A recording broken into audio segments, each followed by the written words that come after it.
Bueno, buenas tardes. Damos la bienvenida desde Prodesi, Asociación Civil por los Derechos Civiles.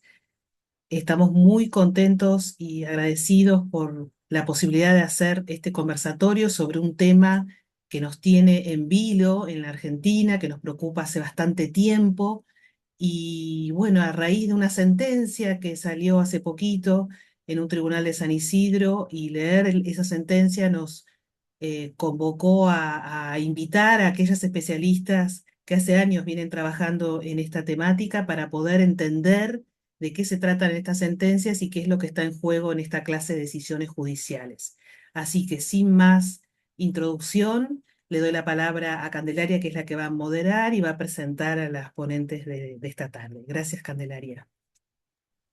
Muchas gracias, Débora. Bueno, van a pasar a exponer las dos expertas y luego se va a abrir el espacio para preguntas. Se pueden realizar por el chat o de igual manera levantar la mano y realizarlas con el audio abierto.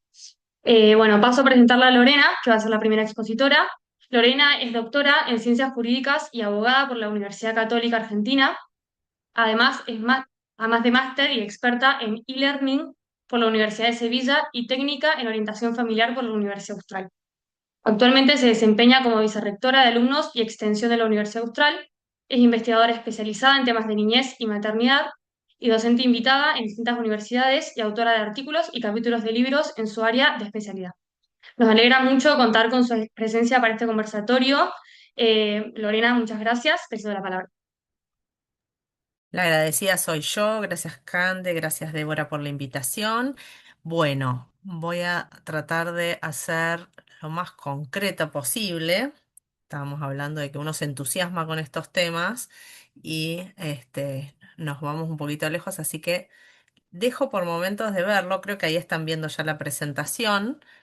Em, Cualquier cosita me avisas, Cande, ¿sí? Sí, se ve muy bien, ¿eh? Buenísimo. Entonces, para comenzar, la idea es tener un marco respecto al contexto, a la cultura y todo el tema de seguridad jurídica, en el cual no voy a entrar porque somos todos profesionales que estamos trabajando en estas temáticas. Sí, obviamente, poner sobre la mesa para aclarar todo lo que ha implicado el ingreso o la recepción de las técnicas de reproducción humana asistida, que amplió significativamente, digamos, por un lado, amplió las fuentes de la afiliación, ¿sí? Al reconocerlas, pero por otro lado, constituye uno de los fenómenos más complejos en materia de filiación y la maternidad subrogada particularmente. ¿Por qué? Porque lo que empieza es a presentarse más concretamente esta disociación entre los distintos elementos que tradicionalmente estaban asociados a la maternidad y a la filiación. Entonces, a partir de estas situaciones, los tribunales argentinos han comenzado a recibir un número creciente de situaciones en las que se requieren decisiones judiciales que buscan ofrecer respuestas a estas situaciones, pero encontramos una interpretación extensiva de lo que es el régimen filiatorio en sí. No solamente solución al caso concreto, sino entender un poco a su gusto lo que implica la afiliación y qué es la afiliación. Entonces acá empiezan a surgir una serie de preguntas para poder entender dónde está también ese límite entre los jurídicos. Entonces, lo primero que surge naturalmente en el campo de la vía jurídica y la relación en temas de filiación es, bueno, si todo lo técnicamente posible en el campo de las biotecnologías debe ser realizado, en primer lugar, y por otro lado, hasta dónde el derecho tiene que acompañar ese desarrollo biotecnológico. Y en estos casos de disociación, como decíamos particularmente en la maternidad subrogada, también qué criterios deben prevalecer para determinar entonces la filiación, porque si nos vamos a pensar solamente en lo genético, solamente en lo que es la gestación, o cuál es la posición actual de centrarnos solamente en la voluntad procreativa. Entonces, la pregunta central y que da un poco origen a esta conferencia es esto, ¿no? ¿Quién decide la filiación? ¿Corresponde a los jueces redefinir los criterios que determinan la filiación frente a el nuevo campo de las biotecnologías? ¿O se trata de una decisión que, como otras cosas de orden público, corresponde al legislador, ¿sí? En tanto, afecta la estructura misma del sistema filiatorio. Entonces, la propuesta de la presentación de hoy va en tres líneas y es que, en primer lugar, nos centremos en lo que es la función jurídica de la filiación y su relación con la identidad constitutiva del hijo, la tensión jurisprudencial que hoy existe en torno a la gestación por sustitución y los límites del Poder Judicial frente a la determinación de la filiación. Esas son las tres líneas centrales que las vamos a hacer como muy dinámicas. Entonces, la filiación históricamente siempre estuvo centrada, estuvo ligada a lo que tiene que ver con esta procedencia de los hijos respecto de los padres, y es una procedencia, perdón, que es un fenómeno extrajurídico o prejurídico, es decir, viene del campo del derecho natural. No es la legislación lo que determina ese elemento, sino que la otra pata, es decir, la relación jurídica, es la que toma el Estado por la trascendencia que ese hecho tiene para la organización de la familia, de la sociedad y del Estado. Entonces, estos efectos que se empiezan a suceder requiere regular desde el derecho positivo las consecuencias que son anteriores y definitorias porque, como decíamos, nacen en el derecho natural. Entonces, la organización que el régimen legal hace de derechos y deberes parentales y filiales parte de ese hecho biológico de la generación, pero los vínculos, los efectos jurídicos de ese vínculo filial van a completar la juridicidad del nacimiento y del hecho biológico. Entonces, si bien el hecho, la generación, el hecho biológico es siempre el mismo, cualquiera haya sido la situación jurídica de los progenitores al momento de la concepción del hijo, y en esto radica el principio de igualdad de de las filiaciones, el contenido del nexo jurídico es el que ha presentado variables históricas. Y por eso es posible afirmar que si bien la procreación y filiación son conceptos que están estrechamente ligados, mantienen un carácter independiente y diverso. Entonces, los cambios contemporáneos que se han ido dando en el campo de la medicina reproductiva, como todo lo que tiene que ver con las concepciones culturales en torno a la maternidad y a la paternidad, trajeron consigo ciertas normativas e iniciativas tendientes a proclamar la superioridad de la mayor libertad, la autonomía, la independencia de los miembros de la familia por sobre otros principios centrales para la afiliación, incluso como puede ser la cohesión, la solidaridad familiar, el principio de igualdad que mencionábamos antes. Entonces, incluso, por ejemplo, dentro de estos principios, el interés superior del niño suele aparecer como un elemento para responder a estas situaciones que se plantean, pero rara vez el interés es del niño, sino más bien de los adultos, que son los que peticionan respuestas en torno al menor, ¿no? Se confunde el interés particular de los adultos con el del menor. Entonces, los sistemas legales contemporáneos se debaten en este equilibrio que supone la tensión entre la verdad del niño y la voluntad. ¿M? Y entonces este equilibrio no puede dejar de lado el fin superior que tiene la filiación en tanto institución del orden público, que es lograr la protección del más vulnerable en la relación, ¿sí?, legal, que es, y que históricamente y que sigue siendo hoy, que es el niño. Entonces, a través de la filiación, el orden jurídico va a asegurar al niño elementos fundamentales para su desarrollo, por lo tanto, por eso es que se considera una institución jurídica estructural a la filiación. ¿M? En este marco, debemos entender que la filiación no es simplemente un mecanismo para reconocer vínculos afectivos o para validar proyectos parentales. Es una institución jurídica estructural cuyo objetivo principal es garantizar al hijo una posición jurídica dentro de la familia y de la sociedad, pero no cualquier posición, no la que elijan los padres, sino aquella que corresponda a su verdadera realidad corpórea. Por esta razón, las normas que regulan la filiación son tradicionalmente, y no solamente en nuestro ordenamiento, sino también en el derecho comparado, materia de orden público. Si son reglas relativamente estables que no quedan libradas solo a la autonomía de la voluntad de las partes, así por ejemplo en la adopción, o sea, la voluntad aparece en este entorno, pero no es el elemento que constituye el vínculo filial, sino la sentencia judicial. Bueno, en las técnicas de reproducción humana asistida, particularmente en este caso de la gestación por sustitución, el vínculo nace únicamente de la voluntad en la mayor parte de los casos y es ahí donde tenemos esta ruptura por cuanto la voluntad es mutable en el tiempo. Entonces yo puedo cambiar de decisión en cuanto a lo que quiero en un momento determinado y esto genera incluso inseguridad jurídica para el propio niño, ¿m? O para el propio sujeto. Sin hablar de la inseguridad jurídica que genera todo el régimen legal cuando empiezo a falsear los estratos de la identidad del niño. ¿M? Y por eso hablamos de la identidad constitutiva del hijo, hace a su ser propiamente dicho. Por eso hay una gran autora francesa, una socióloga, que dice no existe un hijo nacido de nadie, y hoy, en razón del fallo de la Corte, sumaría tampoco nacido de muchos, ¿no? Porque digamos, justamente acá tenemos el problema. El niño nace, todos nosotros nacemos de dos gametos, uno masculino, uno femenino. ¿Sí? Y ese reconocimiento es necesario también porque hace a lo que somos, ¿sí? Eliminar cualquiera de esos elementos fragmenta la identidad del hijo y pone en riesgo su estabilidad y su bienestar. ¿M? Entonces, la identidad personal constituye acá una dimensión tanto corporal, pero también biológica, y la gestación es parte de esa identidad corporal y de esa identidad biológica.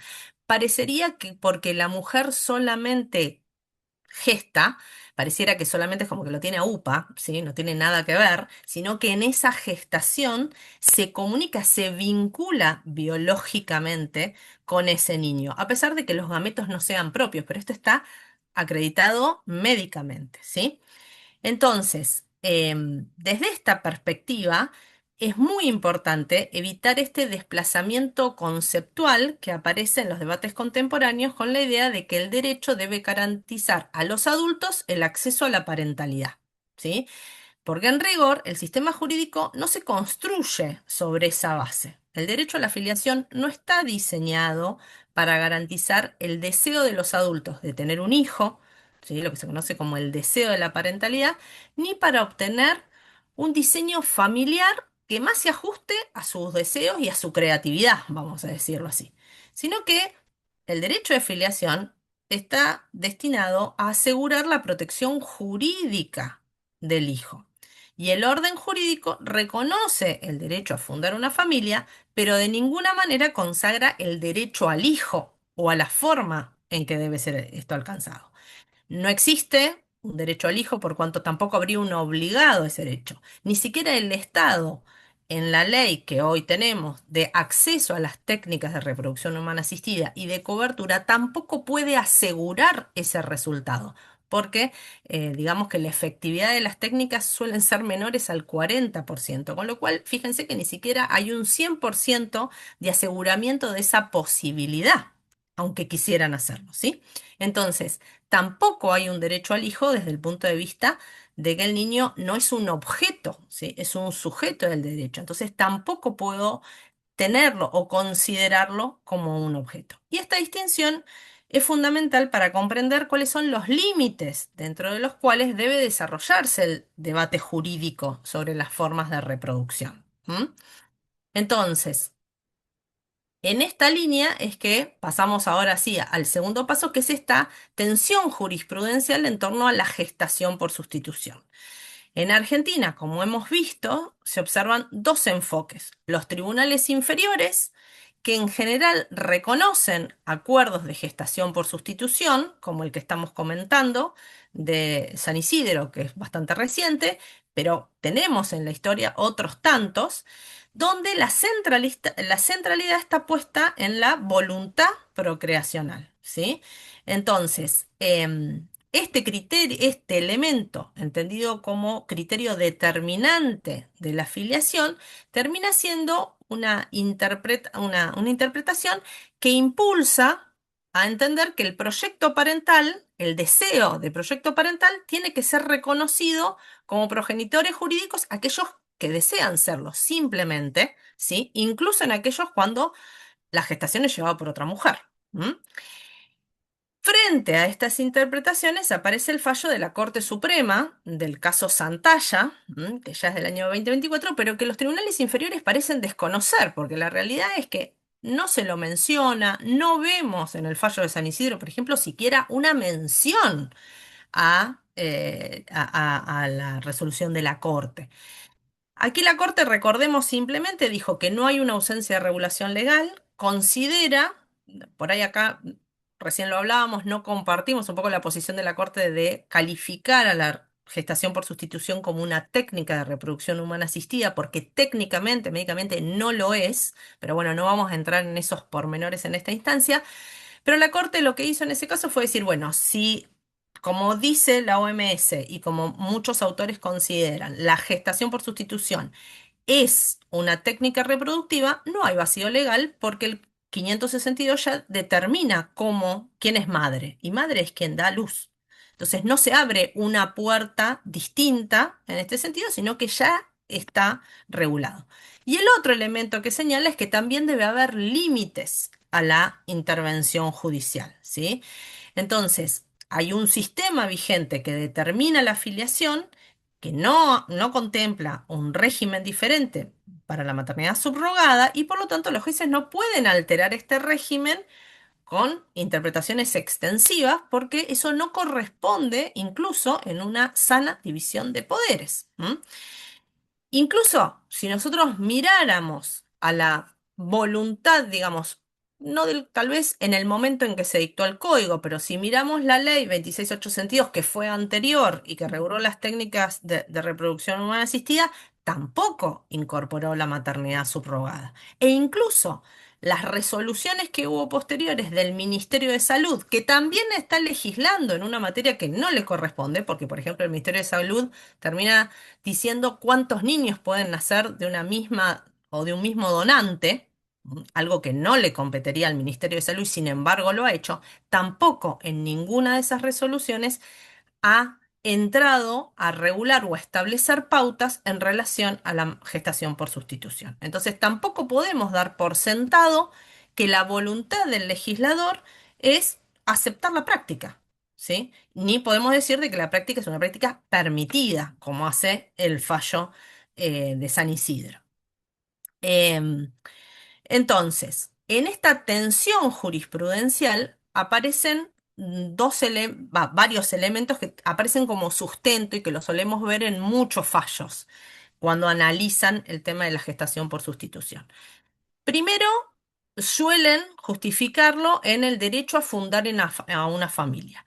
Sobre este aspecto, el fallo que salió hoy de la Corte Suprema de Justicia de la Nación, que se los recomiendo, donde analiza un caso que no es de maternidad subrogada, sino que analiza un pedido de triple filiación, pero que realmente tiene muchas cosas que son aplicables en cuanto a lo que tiene que ver con el entendimiento de lo que es el sistema filiatorio. Dice que el derecho a fundar una familia, ¿sí? En materia de filiación y la regulación que el Estado pueda hacer en la materia no es contrario al artículo 17 de la Convención Americana sobre los Derechos Humanos, porque el derecho a fundar una familia está sujeto a las condiciones requerido para ello en las leyes internas, en la medida que éstas no afecten el principio de no discriminación establecido en la Convención. Entonces, ¿qué es lo que dice la Corte? La forma en que está regulado nuestro Código Civil, el sistema filiar, de ninguna manera es discriminatorio, porque establece claramente cuáles son los derechos que a cada uno corresponde a esto, y regularlo está admitido por la propia Convención. ¿Mm? El otro elemento que suele utilizarse desde el fundamento, desde el plano de los derechos humanos y el derecho a la vida privada es justamente esto, ¿no? El derecho a la vida privada y familiar. Fíjense, en el fallo de San Isidro dice: debe señalarse que a la luz de los tratados internacionales de derechos humanos, artículo primero y segundo del Código Civil, la gestación por sustitución se encuentra garantizada a través del reconocimiento del derecho a la vida privada y familiar.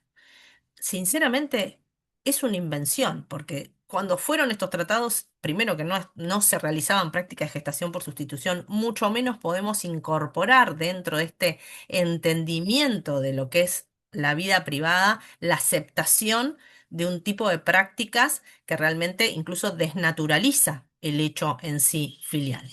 El derecho a la vida privada y familiar protege la autonomía personal y las relaciones familiares existentes, evitando una injerencia, una interferencia, ¿sí? Del Estado en la vida privada familiar. Pero esto no implica que uno puede diseñar el modelo que nos gusta y hacer en base de eso un derecho que se oponga a lo que tiene que ver con normas fundamentales. Entonces, y para ir al último punto y terminar, los límites del Poder Judicial en la determinación de la filiación. Hoy nos volvemos a preguntar quién decide la filiación. Entonces, cuando los jueces redefinen criterios filiatorios, es decir, dictan nuevas normas, no solamente están resolviendo el caso, están modificando el sistema jurídico. Y esto tiene un enorme impacto institucional. La afiliación es una decisión estructural del orden jurídico que le corresponde al legislador. Fíjense aquí, vuelvo a traer dos citas del fallo de hoy de la Corte, donde la Corte es muy clara para establecer de que no le corresponde al Poder Judicial analizar la oportunidad, el mérito o la conveniencia de una determinada resolución de la Corte, sobre todo cuando no se ha demostrado que esto impacta en derechos fundamentales, y que la misión más delicada del Poder Judicial es el saberse mantener dentro del ámbito de su jurisdicción sin menoscabar las funciones que incumben a otros poderes del Estado. Entonces, fíjense cómo empezamos a ver ya un marco que está poniendo la Corte, que vuelvo a repetir, los tribunales inferiores parecen desoír, pero son decisiones que afectan al sistema jurídico. Entonces, acá no se trata únicamente de determinar quién va a ser reconocido como padre o madre en un caso concreto. Incluso sin considerar, porque en estos fallos en general no se considera el impacto en el hijo, en las relaciones vinculares, el impacto transgeneracional que implica la determinación de una falseada filiación, ¿sí? Alterando las estructuras, sino que, lo que es más grave, estas sentencias llevan paulatinamente a olvidar qué órgano del Estado tiene la legitimidad institucional para redefinir los criterios que organizan el sistema afiliatorio en su conjunto. Entonces, no es solo una cuestión técnica del derecho de familia, es una cuestión institucional. Cuando los criterios sobre la afiliación se redefinen caso por caso en sede judicial, lo que está en juego no es la solución de un conflicto individual y privado, sino la arquitectura misma del sistema filial, poniendo en jaque la seguridad de todo el sistema jurídico.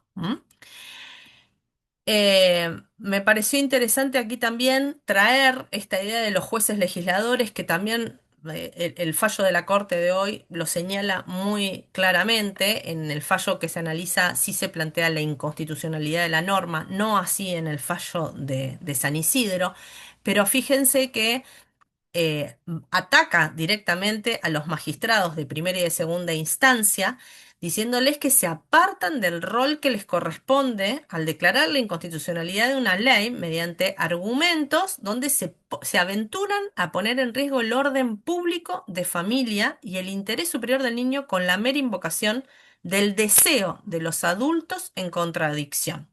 ¿Eh? Fíjense, de hecho, una parte donde la Corte dice eh, se basa en el deseo a la estructura elegida, ¿sí? Entonces, es necesario responder a estos desafíos con reflexión jurídica, pero también con prudencia institucional. ¿M? No podemos pensar de que esto de quién decide la afiliación no se responde solamente desde la mirada del caso individual. Se trata de una pregunta sobre cómo el derecho va a responder a los desafíos de las biotecnologías sin perder de vista los principios estructurales de lo que es la afiliación. ¿Mm? Nada más que dejarles una pequeña reflexión, ¿sí? De que en todos los casos no podemos ajustar constantemente el régimen filiatorio a la diversidad de voluntades que hay sobre este tema, ¿no? Y esta mirada hacia el interés superior del niño como sujeto principal de todo el derecho y de todo el sistema filial. Gracias y perdón si me pasé de tiempo, chicas. No hay problema, Lorena, muchas gracias. Bueno, paso a presentar a Analía. Analía es abogada graduada con diploma de honor por la Universidad Católica Argentina. Es especialista en Derecho de Familia por la misma universidad. Actualmente se desempeña como profesora protitular ordinaria y es directora del Departamento de Posgrado de la Facultad de Derecho de la UCA, además de dirigir la especialización en Derecho de Familia. También integra la Academia Nacional de Derecho y Ciencias Sociales de Buenos Aires como miembro de su Instituto de Derecho Civil y el Instituto de Filosofía del Derecho. Y forma parte del Instituto de Bioética de la Academia Nacional de Ciencias Morales y Políticas de Buenos Aires. Nos alegra mucho contar hoy con su participación en este conversatorio. Muchas gracias, Analía. Te cedo la palabra. Bueno, muchas gracias por la presentación, Candelaria. Gracias a Débora por la invitación y a través tuyo también agradezco a Prodesi, a todos los miembros de Prodesi y gracias a todos ustedes que están presentes hoy en este conversatorio. Bueno, a mí me han invitado para, a partir de esta sentencia del juzgado número 4 de San Isidro, poder plantear algunas cuestiones vinculadas a los acuerdos de maternidad subrogada. Les voy a contar un poquitito, ya que Lorena no trató el tema, para ubicarlo si es que no tuvieron oportunidad de leer la sentencia, y además porque vi que hace un ratito estaban pidiendo el fallo. Les voy a contar un poquito de qué trata este caso, cuáles son los hechos que dan lugar a esta sentencia. Se trata de una pareja que comparten la vida desde hace 12 años y que en el año 2020 a la mujer la diagnostican con cáncer de cuello uterino y eso conlleva que un tiempo después tenga una histerectomía y además, que en virtud de esto y previendo la posibilidad de este deseo de ser padres en algún momento, deciden criopreservar óvulos. La sentencia es del 1 de diciembre de 2025, o sea que es una sentencia muy reciente y para ubicarla en tiempo y espacio en nuestra jurisprudencia es posterior al fallo de la Corte Suprema, el único fallo que nosotros tenemos de la Corte Suprema de Justicia de la Nación, donde resuelve respecto de los efectos, si válidos o inválidos, de los acuerdos de maternidad subrogada, fallo que es de octubre del año 2024, al que también en algún sentido hizo referencia Lorena. Y esto me parece que también es significativo, porque como bien dijo Lorena, en un punto, hace oídos sordos, no tiene la obligación el juez de seguir a rajatabla. Ustedes saben cuáles son los efectos de las sentencias de la Corte Suprema, no tiene la obligación de seguir a rajatabla lo que la Corte Suprema ha resuelto, pero bueno, es bastante llamativo que se anime de este modo a resolver en contra de aquella decisión. Sin embargo, hay puntos en común, ¿no? Hay argumentos de la Corte Suprema que el juez toma y hace propios, solo que desarrolla después en un sentido totalmente contrario. Eh, a ver, se presentan, no es un proceso contradictorio, a pesar de que por un lado se presentan por cómo está planteada la carátula del caso, ¿no? Porque es el conocimiento que tenemos a partir de la lectura de la sentencia. Se presentan por un lado los comitentes, esta pareja, que es pareja desde hace 12 años, pero que sin embargo se conocían de bastante tiempo atrás, según se refiere en la sentencia, desde el año 2012 eh, con patrocinio letrado y por otro lado, quien se presenta como manifestando su voluntad de modo altruista e incondicionada, que son dos calificativos que utiliza el juez para hacer referencia a este servicio que decide voluntariamente prestar la prima hermana de la comitente. O sea que hay un vínculo de parentesco entre quien se presenta como candidata a gestar y la comitente, que es quien además va a aportar el material genético. El material genético, la técnica de reproducción humana asistida, que aprovecho para asentar mi posición en este sentido, no es la maternidad subrogada. La maternidad subrogada es un acuerdo. Entonces, en esos términos es como yo les propongo analizarlo, como un contrato entre partes, donde en principio, como cualquier contrato, podríamos decir, está reinado por la autonomía de la voluntad, pero con algunas cuestiones muy particulares, porque los contratantes disponen materia jurídica indisponible, como es el estado filial.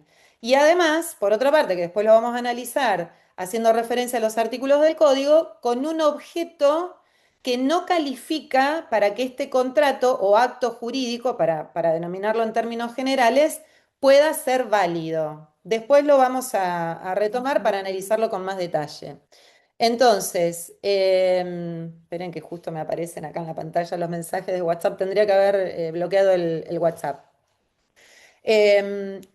Bueno, entonces se presenta la candidata a gestar, la prima hermana de la comitente, con su patrocinio letrado y solicitan autorización judicial para proceder a lo que ellos mismos denominan, y el juez acepta y sigue en esta línea, recurrir al procedimiento técnico de reproducción humana asistida, denominado, que es como habitualmente les gusta referirse al mismo, gestación por sustitución. A ver, primero voy a fundamentar por qué yo entiendo que maternidad subrogada como tal, o si quieren llamarlo gestación por sustitución, no es una técnica o procedimiento de reproducción asistida, porque con el acuerdo de voluntades donde convienen que una persona va a gestar el hijo de otra, no se gesta. Entonces, necesariamente hay que recurrir a algún procedimiento o alguna técnica de reproducción humana asistida, y ahí entran a jugar todas las opciones disponibles cuyo acceso integral está garantizado por la ley. Es decir, pueden ser técnicas, en general son extracorpóreas, pero pueden ser homólogas o heterólogas, con el abanico de opciones entre mayor o menor complejidad. Entonces, esa es la técnica o procedimiento de reproducción humana asistida. Lo que ocurre es que en el proceso, desde el inicio hasta el embarazo, intervienen más de dos personas, porque necesariamente tenemos aportantes de gametos femenino y masculino para lograr la fecundación y la generación de una nueva vida, es decir, de un embrión, y una persona distinta a ellos, que es la gestante, como mínimo, ¿no? Como hipótesis de mínima en el contexto de un acuerdo de maternidad subrogada. Como hipótesis de máxima podríamos tener cinco personas involucradas en esta historia, en esta escena, ¿no? Porque podría haber madre biológica, la que gesta, madre gestante, la que aporta los gametos, madre legal, la que luego, calificada como comitente, podría llegar a resultar emplazada como madre. Después vamos a ver qué alternativas ofrece nuestro sistema jurídico de emplazamiento filiatorio, que es un sistema normativo imperativo de orden público y como tal integra lo que conocemos como orden público familiar, y como todo orden público está compuesto por normas imperativas. ¿Qué quiere decir esto? Que no pueden ser disponibles por las partes, porque si no, miren qué fácil sería, nos ponemos de acuerdo y convenimos en contra de lo que el legislador ha considerado más conveniente. Por alguna razón, yo no me voy a poner a filosofar en estos términos ahora, porque nos llevaría un largo trecho, pero por alguna razón el legislador ha considerado conveniente establecer reglas para la determinación de la maternidad y la maternidad como las que tenemos hoy en el Código Civil y Comercial: cuestionables, discutibles, nos gusten o no nos gusten. Y está bien clarito a partir de la primera norma contenida en el artículo 558, que es el primero del título, filiación, que hay tres clases de filiación. O sea que no podemos encontrar, aunque busquemos, otra que en algunos casos pareciera que quisieran insertar en un sistema que no tiene lugar para esto. Y las tres especies de filiación son por naturaleza, por técnicas de reproducción humana asistida, como las denomina el código, y por adopción. Y el fundamento del emplazamiento filiatorio en cada una de estas tres especies filiatorias es diverso. Filiación por naturaleza, en principio, hay un fundamento presumido de existencia de nexo biológico y para eso hay reglas, ¿no? La primera, central, que se extiende también a la filiación por técnicas de reproducción humana asistida, y fíjense que tanto en filiación por naturaleza como en filiación por técnicas de reproducción humana asistida, el anclaje del vínculo filiatorio está puesto en la maternidad. Porque es lo único que sabemos que es quién estuvo embarazada, salvo su posición de parto, pero fíjense que justamente es una de las causales que a mí me permiten impugnar la maternidad. ¿Y quién ha estado embarazada? ¿Quién es? Y la mujer que pare, la que da luz. No hay vuelta a esto. Por eso cuando decimos que madre es aquella que es cierta, es porque la certeza de la maternidad deriva de estos hechos empíricamente verificables. Una mujer que ha estado embarazada más o menos tiempo, el legislador también tiene una presunción legal de duración del embarazo mínima y máxima, de cuyo juego además se derivan otras presunciones legales, como por ejemplo la época de la concepción es un derivado resultante de este plazo mínimo presumido que puede llegar a extenderse un embarazo combinado con el plazo máximo. Entonces, de la diferencia del máximo y el mínimo surge una época que se considera posiblemente el momento en el que ha sido concebido el niño. Pero bueno, son todas presunciones legales, significativas para el derecho, porque ustedes saben que el efecto de cualquier presunción legal es que invierte la carga de la prueba, o sea que pone a la otra parte en situación de tener que demostrar, más allá de esta nueva idea de prueba dinámica, ¿no? Muy, muy vigente, reinante en el derecho de familia. La presunción legal invierte la carga de la prueba. Entonces, tanto en filiación por naturaleza como en filiación por técnicas de reproducción humana asistida, que reitero, no es la maternidad subrogada, sino los procedimientos a los cuales se recurre para la que quiere gestar para otro pueda quedar embarazada, la maternidad queda determinada por el parto. En filiación por naturaleza, artículo 565. En filiación por TRA, es decir, por técnicas de reproducción humana asistida, artículo 562. Eso no se puede cuestionar. Luego, filiación por naturaleza, se abren caminos. En principio hay una bifurcación según si la mujer que da a luz está casada o no. Porque las reglas que ha impuesto el legislador, todas de orden público, difieren para determinar el segundo emplazamiento filiatorio según si la mujer que dio a luz estaba casada o no. Filiación por técnicas de reproducción humana asistida, para el segundo emplazamiento filiatorio tiene que mediar consentimiento previo, informado y libre. Consentimiento previo, informado y libre, que no es ni más ni menos que la exteriorización y materialización, siguiendo los requerimientos legales, para, en realidad, que representa o significa la voluntad procreativa, que es la fuente de esta filiación. Hay muchos que, desde la entrada en vigencia del Código Civil, algunos doctrinarios que criticaban la denominación de la filiación por técnicas de reproducción humana asistida porque entendían que en realidad debería haberse denominado filiación por voluntad procreativa, porque el foco, es decir, la fuente del emplazamiento es la voluntad procreativa. En parte, porque ya vimos que en parte es el parto. Y fíjense que si bien la regla para filiación por naturaleza y filiación por TRA es la misma para determinar la maternidad, el resultado puede ser muy distinto.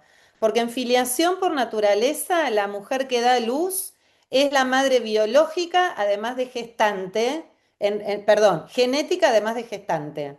A mí me gusta llamar biológica la gestante, porque la gestación supone un involucramiento biológico y un vínculo biológico entre la madre y el hijo, que es distinto a ese vínculo genético que existe y que coexiste con el biológico en filiación por naturaleza, pero que puede no coexistir en filiación por tra.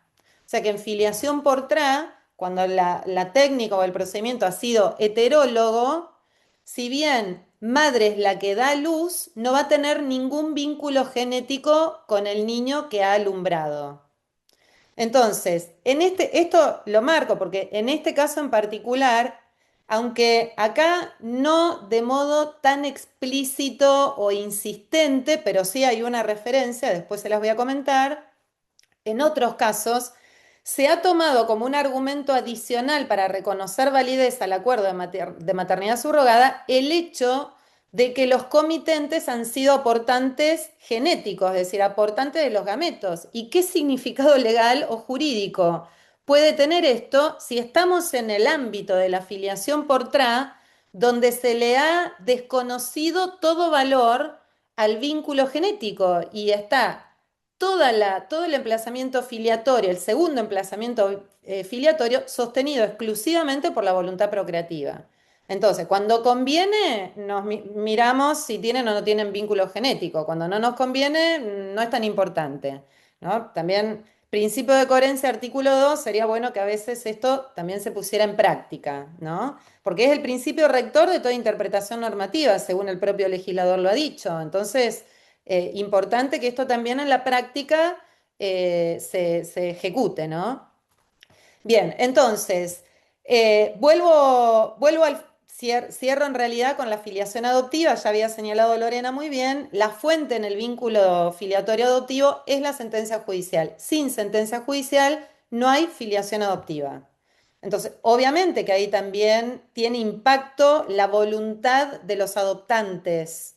No solamente la voluntad de los adoptantes, también del adoptado. Para algo está en el medio entre la declaración de situación de adoptabilidad, en la mayoría, en realidad en los dos tipos principales de adopción, la adopción plena y simple, y la adopción, el periodo de guarda con fines adoptivos, que tiene por finalidad establecer, trabajar ese vínculo afectivo que se debe generar para pasar luego a la instancia de adopción. Y por eso, a ver, siempre y cuando se respeten los plazos, legalmente el plazo en realidad, porque se ha establecido solamente un plazo máximo, no mínimo, para la guarda adoptiva en el código, siempre y cuando se respete este plazo máximo, es lógico que los guardadores con fines adoptivos tengan la posibilidad de desistir de la adopción. ¿Y cuándo los guardadores con fines adoptivos desisten de la adopción? Cuando ya no tienen voluntad de adoptar, por las razones que sean.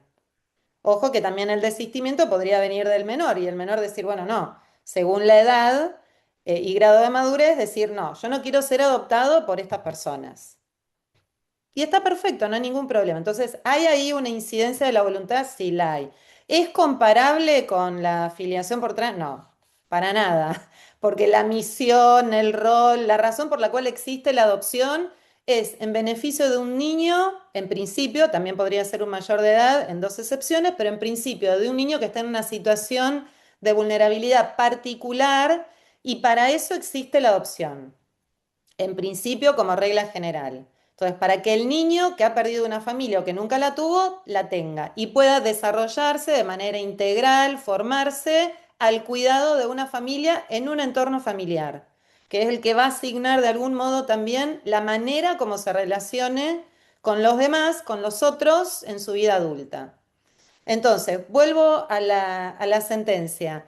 El juez, que es Gustavo Alvide, el juez a cargo del juzgado número 4 de San Isidro, categoriza al acuerdo, en realidad a la gestación por sustitución, como una técnica de reproducción humana asistida. Ahí se hace eco de una enunciación que ya hizo la Corte Suprema en su fallo de octubre de 2024. Entonces, ¿están de acuerdo? Yo entiendo por qué la Corte lo hizo. Era la manera, me parece, más simple y rotunda de zanjar cualquier tipo de cuestionamiento para que el camino dirigiera directamente, sin ningún desvío, al 562. Yo no lo comparto, creo que no era necesario, pero lo entiendo. O sea que no voy a ser muy crítica de ello. Acá, además, yo advierto una particularidad, porque el juez habla de gestación por sustitución intrafamiliar. Salvo que a mí se me esté escapando y puede ser, porque en los últimos años he estado muy ocupada con poco tiempo para lo que más me apasiona, que es la vida académica, y eso requiere leer mucho, estudiar, bueno, espero que no se note, pero en los últimos años no le he podido dedicar mucho tiempo al estudio. Pero entonces, salvo que a mí se me haya escapado, creo que es la primera vez que aparece esto como una categoría. No, no lo veo como algo inocente, sino como una categorización intencionada, gestación por sustitución intrafamiliar. Como si fuera menos grave o hubiera que brindarle alguna atención especial por ser intrafamiliar. Esta intrafamiliaridad surge del vínculo de parentesco que tiene la comitente con la gestante, que aparentemente son primas hermanas, no es que desconfíe, según el juez quedó acreditado el vínculo, así que vamos a confiar que así era. Eh, Además, dice que esta gestación por sustitución es altruista e incondicionada. A ver, lo de altruista puede ser, no conozco a la persona, podría probablemente tener las mejores intenciones. Lo de incondicionada surge en realidad contradicho por la propia sentencia, porque en la sentencia, primero, los comitentes ofrecen contratar una entidad de medicina prepaga para la gestante y además un seguro de vida. Y el juez impone esta obligación y acá aparece otra terminología que también me resultó bastante llamativo. Cuando el juez va a establecer el periodo a partir del cual y hasta qué momento obliga a los comitentes a brindar esta cobertura a través de la contratación de la entidad de medicina prepaga y del seguro de vida, dice que es desde concretarse el embarazo, pero no es cualquier embarazo, es un embarazo evolutivo. Bueno, no sé qué es lo que el calificativo de evolutivo le adiciona a un embarazo, que como tal es lo que es, y hasta 6 meses posteriores al parto. O sea que durante todo ese periodo, o sea que incondicionado no es, hay una condición, porque si no, ¿qué pasaría? Sería bueno preguntarse, ¿qué pasaría si los comitentes no aceptaran pagar o si en algún momento dejaran de hacerlo? Una vez que el acuerdo está en ejecución, avalado, porque, a ver, esta autorización no es ni más ni menos que una especie de homologación de un acuerdo, ¿no? Porque supuestamente todavía el embrión no existe y se están anticipando para obtener el objetivo buscado. ¿Qué es lo que quieren? Lo que quieren es que cuando nazca, en lugar de aplicar el artículo 562, que es lo que debería ocurrir, resulta emplazado directamente como hijo de la comitente y no de la gestante. Bueno, acá hay otro problema y en este sentido el juez lo resuelve diciendo, a ver, el juez reconoce que hay una norma en el artículo 562 que para filiación por técnica de reproducción humana asistida establece que madre es la que da luz, pero dice que en este caso no se aplica, que no está pensado para los casos de maternidad subrogada. Esta es a ver, ¿cómo llamar? Un argumento judicial bastante común y me parece que facilista, porque entiendo que es mucho más complejo declarar la inconstitucionalidad de una norma que además está prevista para casos excepcionales debidamente fundados que decir no resulta aplicable. Entonces, con el no resulta aplicable, sin dar demasiadas explicaciones, con una fundamentación muy genérica, directamente hacemos de cuenta que el artículo o la norma contenida en ese artículo no existe. Entonces, ¿Cómo termina la cuestión? Hay otro tema que aparece tratado porque fue parte de la pretensión y es que habían solicitado que la licencia por maternidad pudiera ser tomada tanto por la comitente como por la gestante. Es decir, las dos, la misma licencia por maternidad prevista en la ley. Yo traté de buscar así medio rápido a ver cómo ahora estaba regulada la licencia por maternidad y a que no se imaginan qué. Es una de las cosas que prácticamente no cambió, sigue todo igual. Donde se podría haber mejorado la normativa, bueno, no. Sigue todo igual, así que, ¿y el juez qué es lo que hace? Dice, no, no, no me corresponde a mí.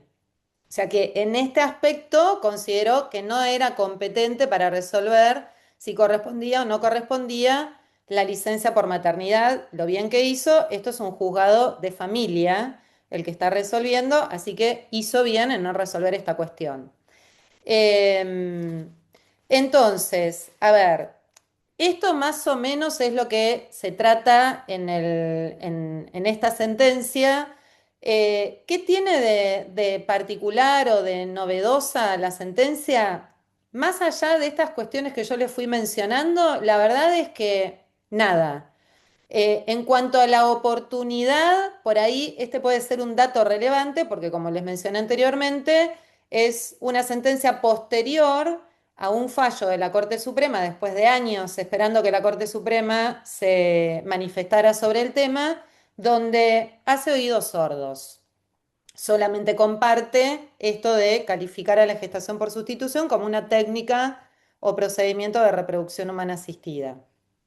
Entonces, vuelvo al contexto normativo argentino para poder valorar todavía un poquito mejor el efecto. Acá el juez lo que está diciendo es, claramente hay un acuerdo entre estas tres personas, los comitentes y la que se ofrece como gestante. Ese acuerdo es válido, le voy a reconocer efectos y consecuentemente, cuando el niño nazca, va a ser emplazado como hijo de la comitente, no de la gestante. A ver, esto va en contra de la norma contenida, en este caso en particular, en el artículo 562. No porque la gestación por sustitución o la maternidad subrogada sea una técnica o procedimiento de reproducción humana asistida, sino porque se recurrió a un procedimiento de reproducción humana asistida. Hay un consentimiento previo, informado y libre, porque si no, el señor, pareja de la mujer comitente, nunca quedaría emplazado como padre.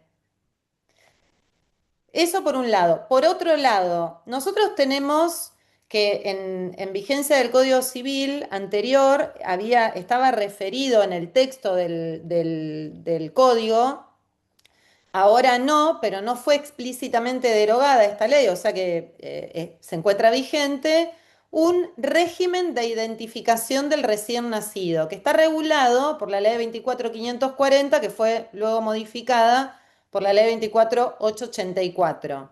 Este régimen de identificación del recién nacido establece un procedimiento de identificación que está anclado en la identidad de la gestante. Hay una ficha de identificación del recién nacido donde se deben registrar antes del alumbramiento las huellas decadactilares de la mujer y una vez que se produce el parto, antes de cortar el cordón umbilical, aunque en la práctica no se maneje de este modo, la huella plantar y palmar derecha del bebé. Es decir, que hay una... Y yo les puedo asegurar que si esto, de esto surgió un embarazo y un parto, o va a surgir un embarazo y un parto, todavía no estamos en tiempo para que haya transcurrido el plazo del embarazo, en esa ficha de identificación del recién nacido, las huellas decadactilares de quién van a poner. ¿De la mujer que va a dar a luz o de la comitente? Ahí deberían estar, según la ley, las de la mujer que da luz. A ver, esperen ¿qué me dice Candelaria? Ah, sí, que vaya redondeando. Muy bien. Termino con esta parte normativa y los dejo para que hagan después las preguntas que quieran. Y esta ficha de identificación del recién nacido es parte de la documentación que se debe adjuntar cuando se solicita la inscripción del nacimiento y forma parte del legajo base que es el fundamento documental de toda inscripción registral. En este caso, además, se debería acompañar el consentimiento previo informado y libre, debidamente certificado, además de otra documentación, ¿no? Luego, en principio, la única vía legal para atribuir maternidad a una mujer diferente de la gestante es la adopción, no hay otra. Existe, y esto hay que tenerlo presente, existe la prohibición de la entrega directa, porque también podría haber alguna maniobra fraudulenta e intentar luego recurrir a la adopción para poder lograr un emplazamiento como el buscado, ¿no? En lugar del acuerdo de... La adopción ofrece un camino legal, jurídico, que lleva a al mismo efecto, al mismo emplazamiento filiatorio buscado, que es la adopción integrativa o la adopción por integración. Es decir, que todo esto es absolutamente innecesario. Bien, después, también en este caso no se da, pero en otros supuestos que se han presentado también como acuerdos altruistas, hay que tener presente que el artículo 601 en el inciso B prohíbe que el ascendiente adopte a su descendiente. Y también está prohibida la adopción entre hermanos, mismo artículo, inciso C. Fíjense qué dato particular. En el Código Civil era posible el reconocimiento materno. Si esta norma se hubiera replicado en el Código Civil y Comercial, qué fácil sería eludir el artículo 562 porque aparecería la mujer comitente reconociendo a un hijo que no tiene emplazamiento materno. Sin embargo, no hay reconocimiento materno en el Código Civil y Comercial. Otro dato a tener en cuenta, en la norma del artículo 2634, que se darán cuenta por el número que está en la parte de derecho internacional, cuando se refiere al reconocimiento de un emplazamiento filiatorio extranjero, se lo condiciona al respeto de los principios de orden público argentino, en este caso el orden público familiar.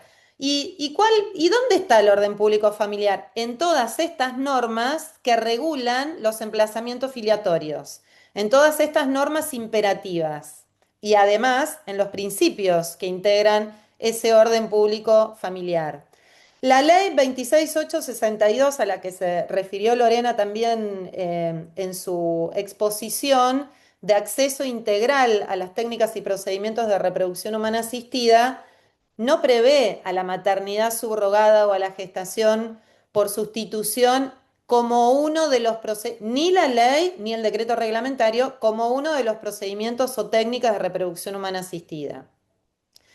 El acuerdo de maternidad subrogada, y ahora vamos a lo contractual, que es sin lugar a dudas un acto jurídico, es un acto jurídico nulo, de nulidad absoluta,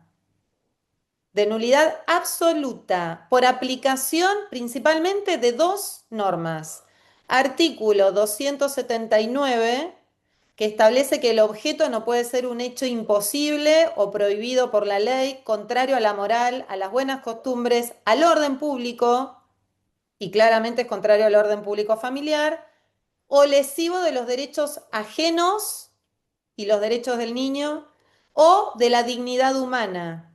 Y el otro artículo, 386. También son de nulidad absoluta los actos que contravienen el orden público, la moral o las buenas costumbres. Y por último, tenemos el Código Penal. Vean cómo el Código Penal tipifica los delitos de supresión y suposición del Estado civil y de la identidad y qué penas prevé y cómo está descrito en cada caso cada uno de los tipos penal que prevé. 138, 139 y 139 bis. Y con esto los dejo. No, una cosita más antes.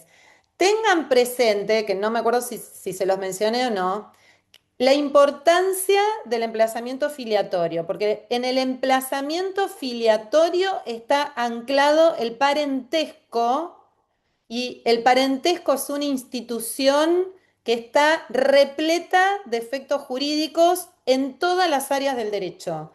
Busquen en cualquier rama del derecho y van a encontrar normas que refieren de una u otra manera al parentesco. Muchas gracias. Espero no haberme excedido y haber sido lo suficientemente clara. Estoy a disposición para las preguntas o aclaraciones que requieran. Muchas gracias, Analía. Bueno, abrimos el espacio para preguntas. Avanzo preguntando las dudas que quedaron en el Forms. La primera es para Lorena. Le pregunto si el legislador no regula la gestación por sustitución durante años. ¿No termina trasladando a los jueces la responsabilidad de resolver estos conflictos?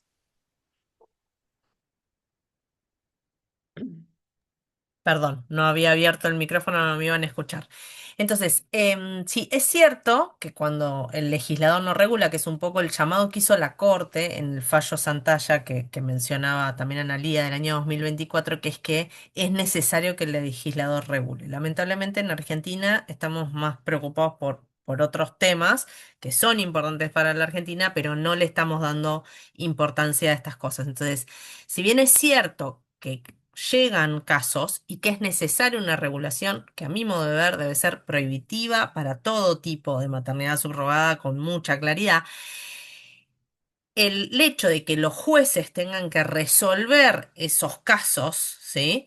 Deben hacerlo, pero aplicando el derecho vigente, no inventando un derecho, ¿sí? O reconfigurando estructuralmente la institución jurídica de la afiliación, que era lo que nosotros decíamos, ¿no? Entonces, la determinación de los criterios filiatorios es parte de este núcleo del orden público de familia, que recién también afirmaba Analía. Entonces, por su alcance general, corresponde al legislador. Cuando los tribunales, caso por caso, van metiendo cambios, ¿sí? Van haciendo cambios, incorporan nuevos criterios, introducen nuevas figuras, ¿sí? Como destacaba Analía, bueno, ahí estamos ante un riesgo de que se produzca toda una transformación del sistema sin el debate democrático que corresponde a toda pauta legislativa, ¿sí? Entonces, por eso, más que sustituir al legislador, creo que los jueces lo que tienen que hacer es resolver los casos preservando la coherencia del sistema jurídico que está vigente. Nos guste o no nos guste, está más cercano a nuestro deseo o no. Pero la realidad es que no tenemos que salir a inventar el derecho. ¿Puedo agregar algo? Perdón, Sí, Candelaria. obvio, Ana.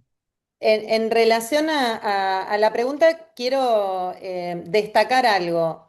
Ojo, porque en nuestro sistema jurídico no hay vacío legal, ¿eh?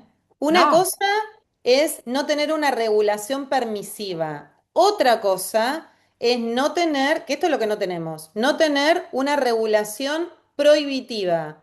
Ahora, de ahí no se deriva ergo vacío legal. no, ni que se Y pueda hacer cualquier cosa. cuidado, y cuidado con esto, porque el vacío legal para corrientes neoconstitucionalistas habilita la discrecionalidad judicial.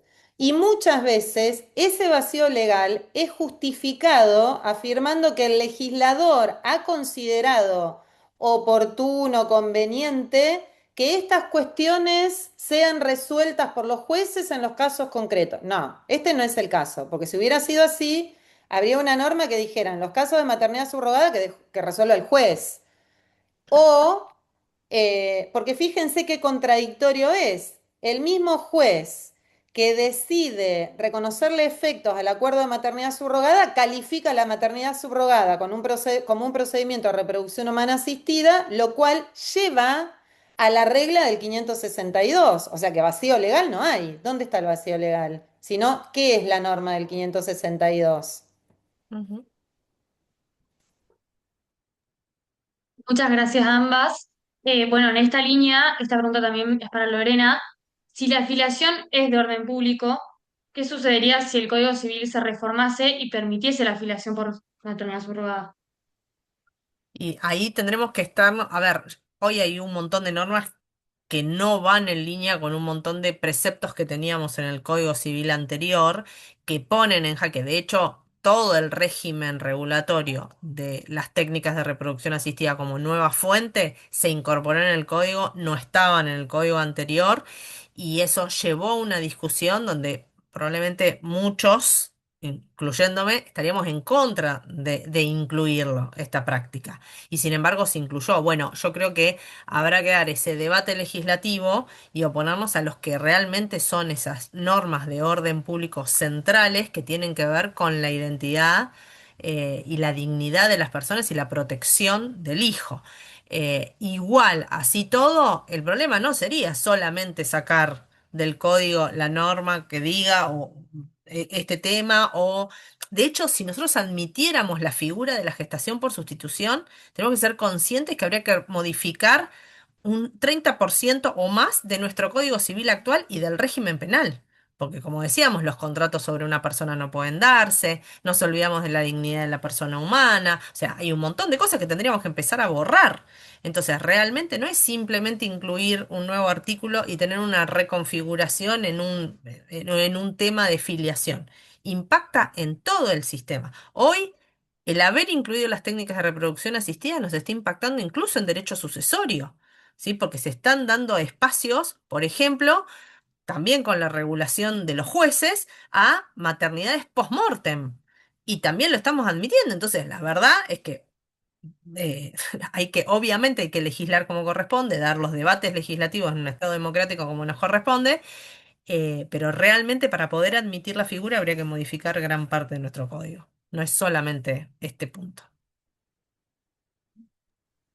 Muchas gracias, Lorena. María, te cedo la palabra para realizar la pregunta.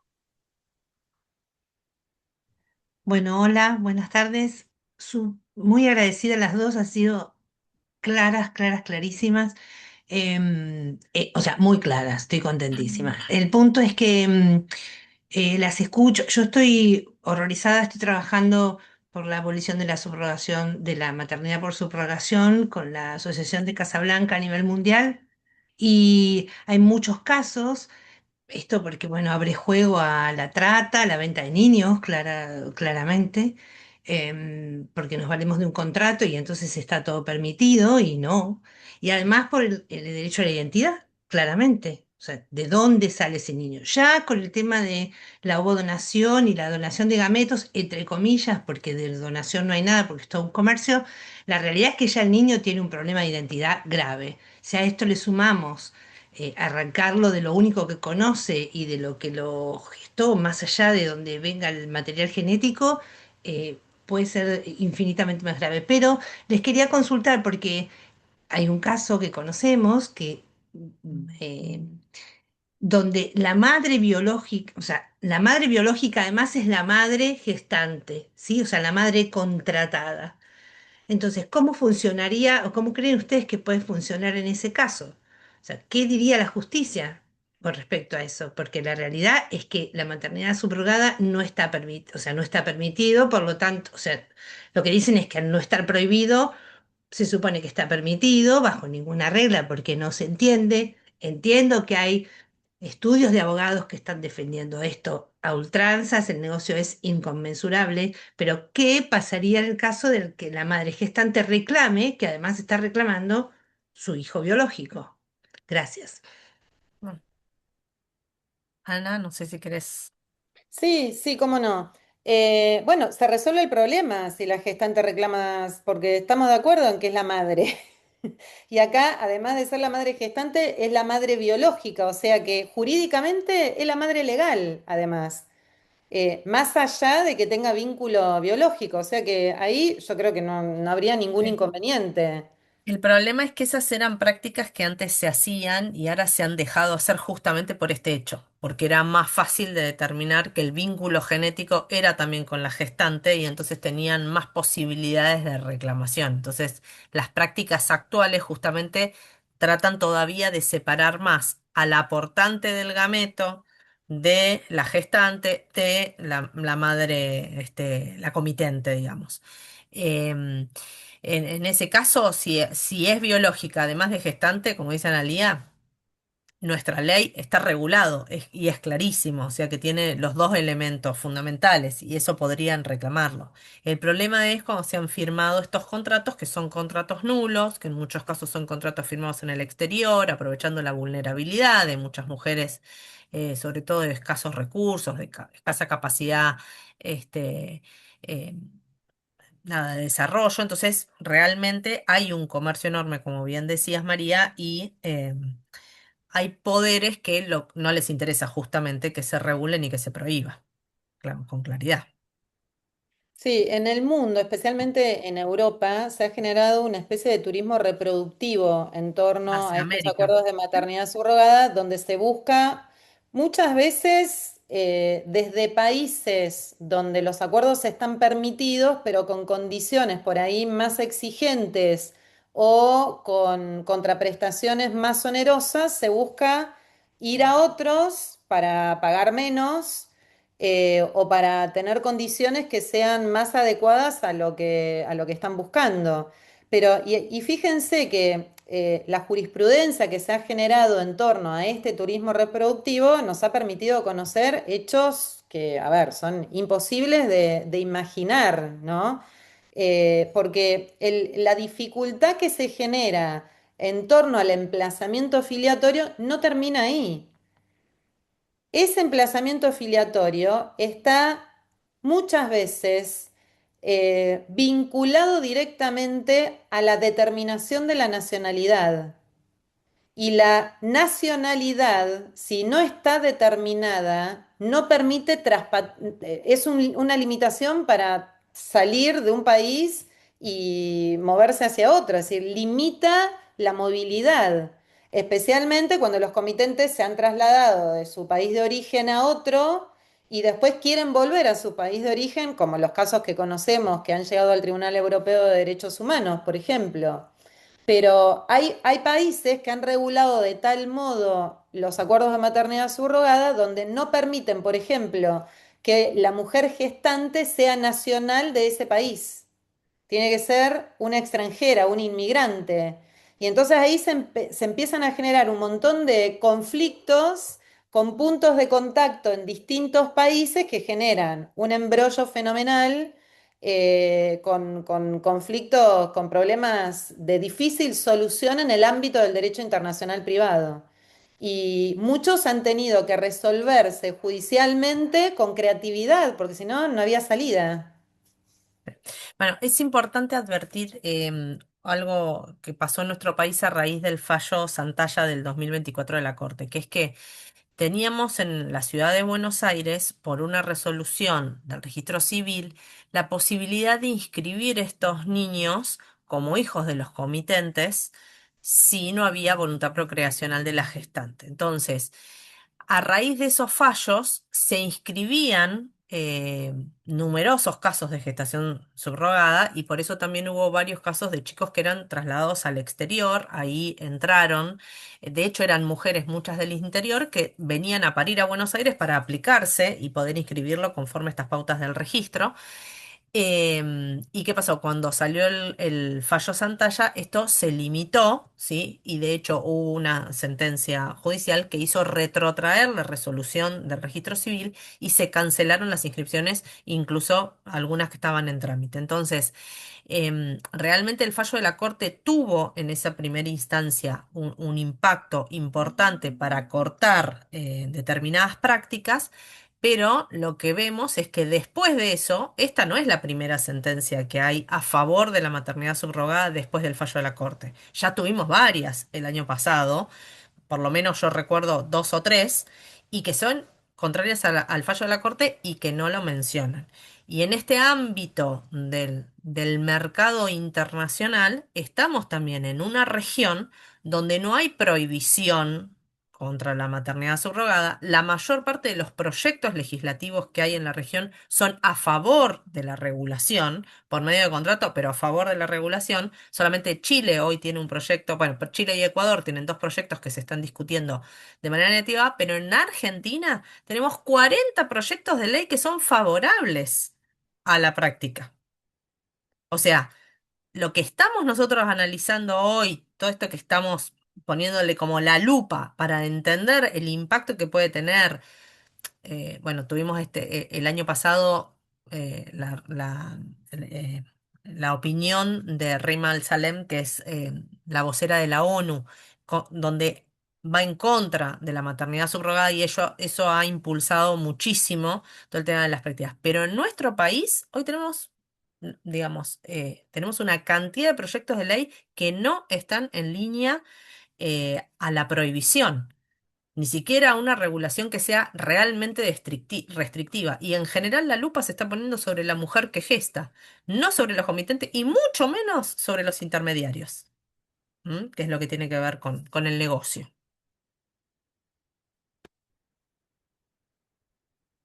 Bueno, Muchas gracias a ambas. Bueno, si les parece, hacemos una pregunta para cerrar y es si consideran necesario que exista o sí, que exista, que se haga un proyecto de ley que la prohíba, justamente. yo creo que ya contesté. O sea, yo me abstengo, pero sí, claramente para mí tiene que haber una normativa que prohíba, porque esto tiene que ver con la protección de las mujeres, con la protección de los niños, con asegurar nuestro régimen legal, ¿sí? Y la protección de una serie de derechos que están consagrados, que son no solamente de orden público, pero sino que va en línea con nuestra propia cultura en este sentido. Y tampoco deberían reconocerse situaciones hechas en el exterior justamente para frenar todo lo que es el comercio internacional. Sí, yo creo que más que necesario es conveniente. Porque ya tenemos norma que permite desconocerle efectos. Entonces, para ser coherente con mi posición, yo diría, es conveniente, porque nos resuelve la cuestión de tener que leer este tipo de sentencias. A ver, hasta Totalmente. por ahí no más, porque también Siguen pueden estando. declarar inconstitucional, no aplicable, pueden inventar lo que quieran, ¿no? Pero bueno. Sí, sería conveniente, simplificaría mucho la cuestión. Ujú. Excelente. Gracias. Bueno, bueno, muy agradecidos por la exposición de ambas. La verdad, yo he tenido una clase de filiación con ustedes dos, tan prolija y tan clara que es una maravilla realmente. Bueno, a todos los que nos pidieron después que no se pudieron quedar la grabación, les vamos a hacer llegar la grabación de este encuentro con los dos fallos que se mencionaron hoy. Y toda otra información que quieran. Prodesi acaba de conformar hace poquito un equipo para maternidad vulnerable, para no solamente analizar todas estas cuestiones que van surgiendo desde la teoría o desde los argumentos, sino también poder ver de un seguimiento legislativo, porque bueno, cada vez se nos hace más imperiosa, como ustedes decían, Lorena y Analía, la necesidad de que haya más claridad legislativa porque los jueces están haciendo desastres. Hay una cosa en la sentencia que ustedes no mencionaron, que el juez termina ordenando que previo a que la mujer se vaya del sanatorio, si es que se produce el embarazo y el nacimiento, se le haga un Sí, análisis de ADN, ¿no es cierto?, sí, para ver si realmente es su hijo o no, si, sí. si el hijo de la, digamos, de la Sí, comitente, que también eso, ¿qué llega a pasar si no, si da el resultado de que le implantaron un embrión No, que no pero ¿te es? acordás que esto, perdón, ¿te acordás que esto lo habíamos conversado? Porque sí, gracias por recordarlo, porque tenía pensado mencionarlo, porque también me pareció bastante llamativo. Aunque al menos mi interpretación es que intentó ser precavido ante el riesgo o la posibilidad, porque hay otra cosa que quisiera mencionar antes. No hay ninguna descripción detallada sobre el entorno familiar de la gestante.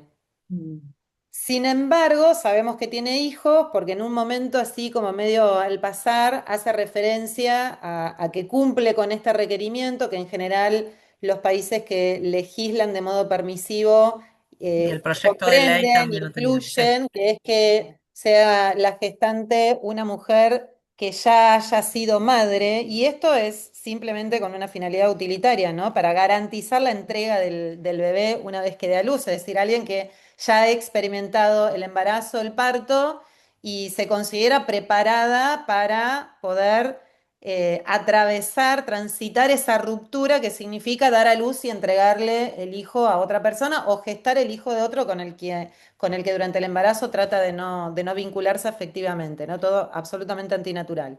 Pero bueno, al margen de eso, no hay demasiado detalle sobre cómo está conformado su grupo familiar. Sin embargo, a partir de alguna cosita por ahí que se deja de entrever, sumado a este requerimiento en la parte resolutiva, que es que antes, sí, antes de irse, en el momento de la externación, antes de que se vayan del sanatorio con el bebé, se debe realizar un test genético. Lo que quiere descartar es que este niño que ha dado a luz no haya sido concebido por la gestante Propio. naturalmente con su marido, su pareja o con alguien más. Porque lo último que podría ocurrir es que de todo esto los comitentes terminen con un bebé que no es el que ellos creían que era, ¿no? Sí, ¿Quién igual sabe después qué pasaría con eso?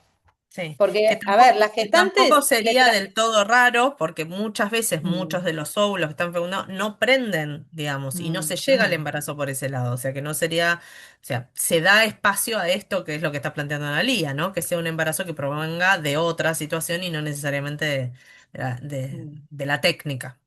sí, yo sí. entiendo que esa ha sido la finalidad. Mm. Y después, Eh, por otro lado, ¿cuál es el rol de los defensores de menores aquí? Es decir, están totalmente Out. no, pero acá no tienen, silenciados. no, no, pero perdón, no hay menor todavía. Acá lo único que hay es una mujer que quiere No, pero gestar perdóname, Analia, pero ahí no estoy de acuerdo, comitentes porque y no va a hay haber un embrión menor, no, pero todavía. va, si es, eso lo ha dicho un juez diciendo de que no hay interés superior del niño que verificar por cuanto no hay niño, pero el niño va a ver Mm. gracias a su resolución, y en este caso pasa lo mismo, digamos, ¿Quién defiende los estamos, derechos de Sí, ese pero en niño que va último a ser caso la gestado de intervención manera estaría, indigna? claro, la es intervención que, estaría justificada ante la existencia del embrión, pero sin, porque si no sí, ya sí, me parece que sí, el nos embrión vamos tampoco, pero nos vamos para el digamos, otro lado. lo comprendo perfectamente. El problema que tenemos en esto de que hablábamos antes de cómo está el regulado o no regulado es que hay eh, unas pautas que determinan la afiliación y no hay ninguna pauta Mm, preventiva respecto del ámbito en el que ese niño pudiera crecer. Entonces, en otros países que son mucho más permisivos que nosotros en materia de reproducción humana asistida, como puede ser Gran Bretaña, que son sumamente libres, mm, existe un control previo respecto de la idoneidad de los comitentes para ser padres, y si no son idóneos no se da lugar a la práctica. Algo similar mm. a lo que sucede en la adopción. Bueno, acá debería existir lo mismo, independientemente de que el niño exista o no exista. ¿Y entonces por qué? Porque va a existir y tiene que ver con asegurar la integridad futura. Bueno, acá Mm. debería Bueno, existir algo. qué bueno que surgió esto porque encontramos un punto en el que estamos en desacuerdo. Yo creo que estas cuestiones, cuando nos metemos en este camino, siempre terminamos en un callejón sin salida con Mm. incoherencias, ¿no?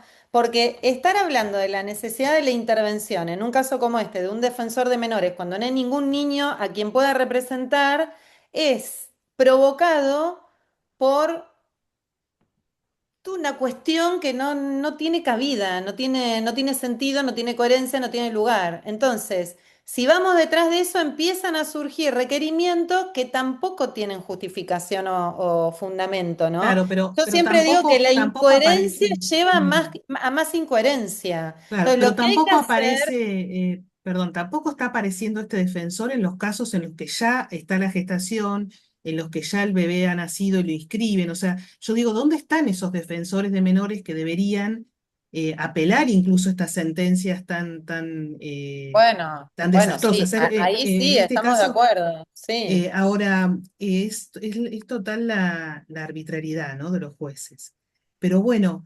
Acá nosotros estamos frente a un dilema en la Argentina, que es que hay toda una presión para que esto se regule por este escándalo jurídico de que los jueces van diciendo lo que quieren, y la regulación implicaría aceptar la maternidad subrogada y no la prohibición. Entonces estamos en un momento muy importante, clave desde el punto de vista de lo que pueda pasar legislativamente, porque la pendiente resbaladiza va hacia, bueno, como no está regulado, como puede haber abuso, como puede haber entonces permitámoslo, ¿no? Como fue con la fertilización asistida en su momento, pero por eso hay El que mundo va concientizar. hacia otro lado. Yo la verdad es que no quiero decir algo de lo cual después me tenga que arrepentir, pero no lo veo muy posible, ¿eh? Mm. Porque el mundo está muy marcadamente yendo en otra dirección.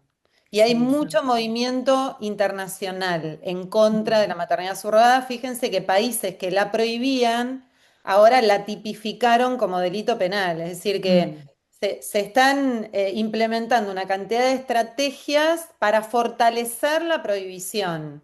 Porque, Bien. como les digo, los problemas que vienen a continuación son inconmensurables. Mm. Está comprometido, porque si nos ponemos a analizar, no llegué a desarrollarlo, pero si nos ponemos a analizar, hay un encuadre de toda la situación fáctica en delitos que cuadran en crimen organizado. Eh, a ver, Sí, si sí, vemos ya hay dos demandas penales, una en Cava y otra bueno, en sí, Córdoba, ¿no? Sobre esto, contra sí, los médicos de las clínicas. Sí, Pero bueno, tenemos acá es interesante ver los países que han prohibido todo tipo de maternidad subrogada, incluso la que se denomina altruista o solidaria, ¿no? Que hay que reforzar ahí los argumentos que ellos han usado, como son España, Italia, ¿no es cierto?, Francia.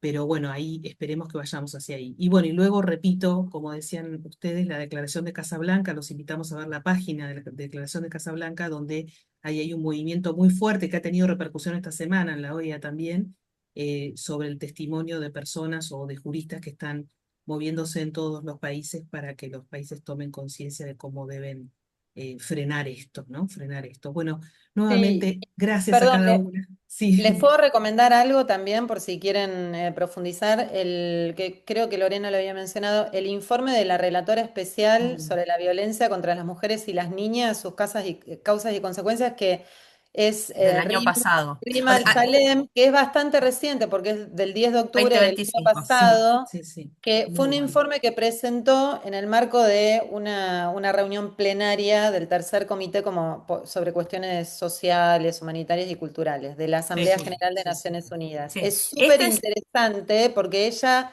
recurre a datos fácticos Mm, para fundamentar el pedido muy concreto que hace.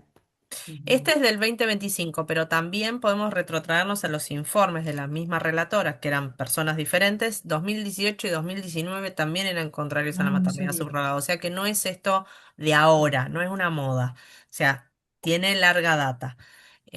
Por eso también Bien, hay que estar como muy atentos a esto. bien. Bueno, podemos mandar también el informe por mail a todos para que lo Ujú. tengan a mano junto con los fallos. Y bueno, nuevamente entonces ya estamos en tiempo. Gracias, Lorena. Gracias a Un, ustedes por la un invitación. gusto poder conocerte bien. Seguramente seguiremos. Gracias, Analía, con la que Gracias a compartimos mucho. Y ustedes. sé de ustedes que el tiempo que entregan a todo el conocimiento. Así que muchas gracias desde Prodesi por esta generosidad en cada una de ustedes. Y a los demás, bueno, muy buenas noches, que descansen y nos veremos en los próximos conversatorios. Muchas gracias. Hasta luego, buenas noches. Adiós. Buenas noches. Tienen el informe en el chat para que se lo descarguen antes de salir.